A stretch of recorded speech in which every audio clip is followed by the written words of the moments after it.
ஒருவனுக்கு 100 ஆடுகள் இருந்தது, அதுல ஒரு ஆடு தொலைஞ்சிருச்சு. 99 ஆடு இருக்கு. ஆனா அந்த மேய்ப்பனுடைய இருதயம் 99 விட்டுட்டு ஒரு ஆட்டை தேடி போனார். உங்களுக்கும் அப்படி இருக்க வேண்டும் அல்லவா?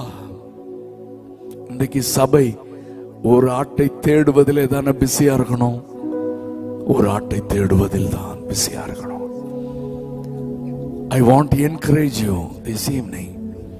எல்லாரும் எழும்பி தேவ ராஜ்யத்தை வேகமா கட்டணும். கவனிங்க. சோ பகற்காலம் ஊழியம் செய்ய. என்ன ஊழியம்? ஆத்தும ஆதாயம். ஆமா, எல்லாரும் மைக்க பிடிச்சு பிரசங்கம் பண்ற ஊழியம் கிடையாது. நிறைய பேர் அப்படிதான். ஊழியனாலே பிரசங்கம் பண்ணணும், பாடணும். ஆமா, இல்ல இல்ல இல்ல. ஊழியம்னா தேவன் சிந்தின ரத்தம் வீணாக கூடாது. ஆத்தும ஆதாயம் செய்யறது தான் உண்மையான ஊழியம். ஒரு அல்லேலூயா சத்தமா சொல்லுங்க.